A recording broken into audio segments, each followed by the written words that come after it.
President Trump will deliver his first speech to the United Nations General Assembly on Tuesday, facing leaders from 193 countries around the world. Here are those leaders' questions about the new American president, per NYT's Peter Baker. How will Trump's America First strategy measure up to the UN's World First agenda? The perception is that President Trump is unilateralist and isolationist. Trump has the opportunity to present and describe his vision and strategy. The world will be all ears, Zalmay Khalilzad, UN ambassador under President Bush, told The Times. How will the president address the North Korean threat? Some countries fear that the fighting talk of this impulsive president could make things worse rather than better, Peter Westmacott, a former British ambassador, said. How will Trump tackle UN reform? The president, along with prominent Republicans, has been vocal about inefficiency at the UN. He's got a meeting on UN reform Monday. The politics of the bill, via Axios David Nathan. This has been building up for a while. Definitely worth keeping an eye on it, but still hard to see where they get the 50th vote. It's not impossible that they get McCain. For everything HES said about regular order, HES still friends with Lindsey Graham. But Rand Paul has been tweeting nasty stuff, it's Obamacare light, etc. So unless you flip Collins or Murkowski, hard to see it happening. The policy, via Axios healthcare reporter Caitlin Owens, it redistributes money pretty drastically from Medicaid expansion states to non-expansion states. It also cuts off all federal funding for premium subsidies and Medicaid expansion after 2026, which would wreak havoc. Caitlin also notes that the bill keeps a lot of the Affordable Care Act taxes, and she wonders how conservative senators will feel about that.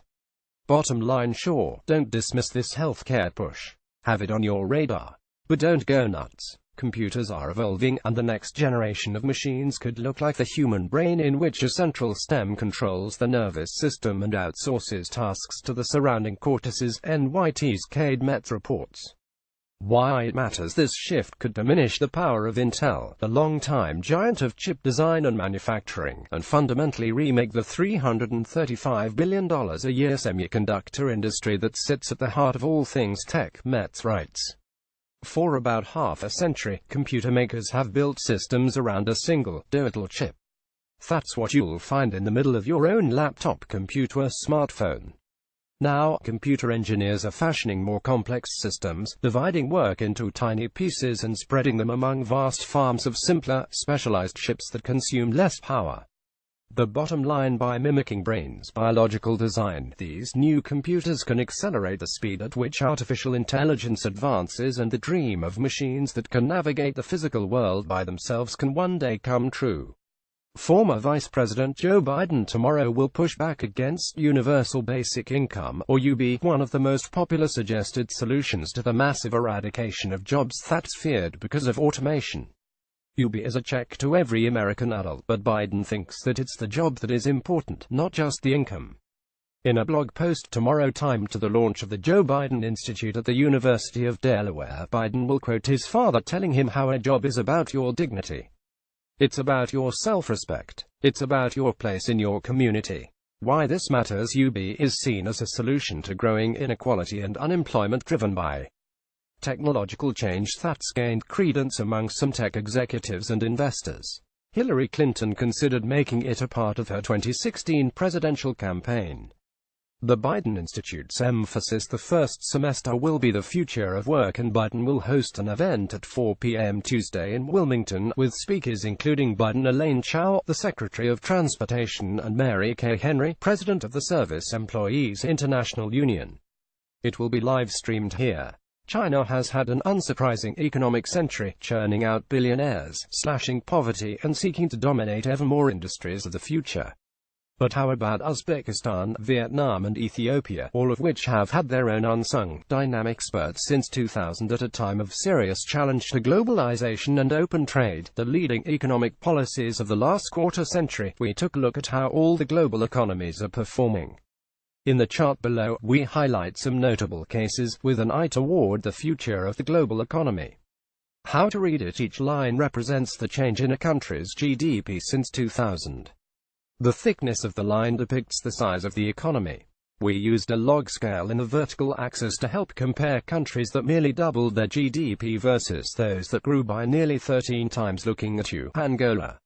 Data World Bank note includes 74 countries, excluding those with a 2016 GDP below $50 billion and those with missing data.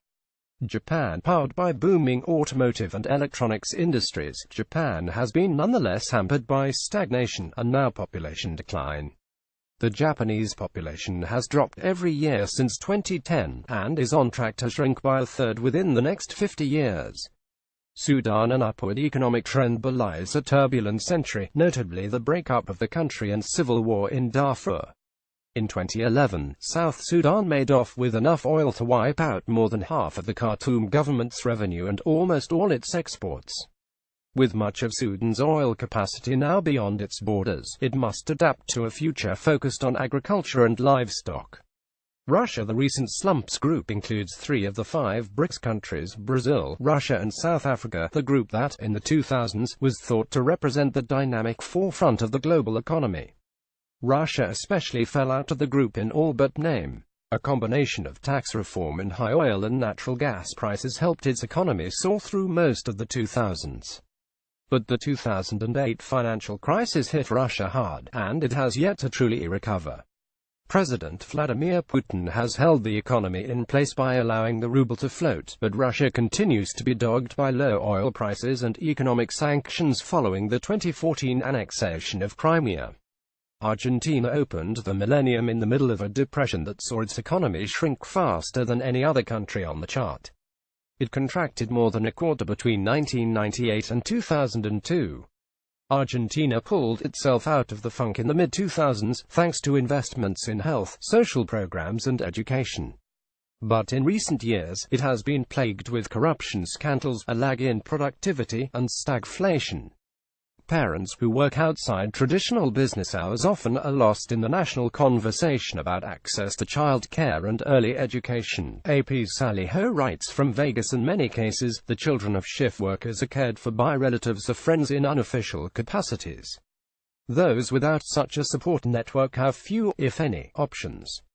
The National Survey of Early Care and Education said in a 2015 report that just 2% of the child care centers it surveyed offer child care in the evening, 3% have weekend hours. Why it matters: we have an increasingly service-based economy with non-standard hours, that's more heavily concentrated in lower-income groups. The systems that we have, daycare, Head Start, PREC, began years and years ago. The Conversation Sen. Patty Murray-Dwash proposed legislation Thursday designed to increase access to affordable child care, including for families that work non-traditional hours. Sen. Bernie Sanders said, "I worked as hard as I could to see that Hillary Clinton would be elected president, but most Americans vote where they want." On Meet the Press with NBC's Chuck Todd Sunday. More highlights from the interview on single-payer health care. That is the direction we've got to go. It is not going to happen tomorrow, I admit that. But we need to put a benchmark down there and go forward. On the future of the Democratic Party, the current model of the Democratic Party obviously is not working. Republicans control the House, the Senate. They control the White House. They control 2/3 of the governor's offices throughout this country. What we need to do is reach out to independents. President Trump took to Twitter Sunday morning to discuss North Korea and retweet memes. Here's how to read his morning tweets. The context: Trump is back to tweeting about crooked Hillary after Clinton came out with a new book on the 2016 election. The original poster of this meme has tweeted racist, homophobic and anti-Semitic content in the past, BuzzFeed reports. The context: North Korea responded to UN sanctions by firing another missile over Japan. The president's staff made the rounds on the Sunday shows this morning and interpreted this tweet as calling for urgent action against Rocket Man, Kim Jong-un. The context: Trump retweeted his own Friday tweet, which was in response to the terror attacks in the UK. Prime Minister Theresa May appeared on ABC's This Week Sunday morning and said she and Trump work very well together. The context: the president retweeted several other memes from the account at Team Trump 45, including this one. The context: Trump tweeted his endorsement of Michigan Attorney General Bill Schuette for governor once again after his original tweet spelled the candidate's name incorrectly, as Schuette. Part of the problem is a natural tendency for people to overeat as they can afford more food. Why it matters. Obesity rates in the United States, the South Pacific and the Persian Gulf are among the highest in the world. More than 1 in 4 Americans is obese. Over the last 35 years, obesity, defined as having a body mass index over 30, has grown the fastest in Latin America, Africa and Asia. The stats: obesity in the US went from 10% in 1980 to 27% in 2015. In Brazil, it went from 7% to 18%. In China, it went from 0.7% to 5%. In Mali, in West Africa, it went from 0.7% to 11%. There are now more than 700 million obese people worldwide, 108 million of them children. The prevalence of obesity has doubled in 73 countries since 1980, contributing to 4 million premature deaths. Eat it all.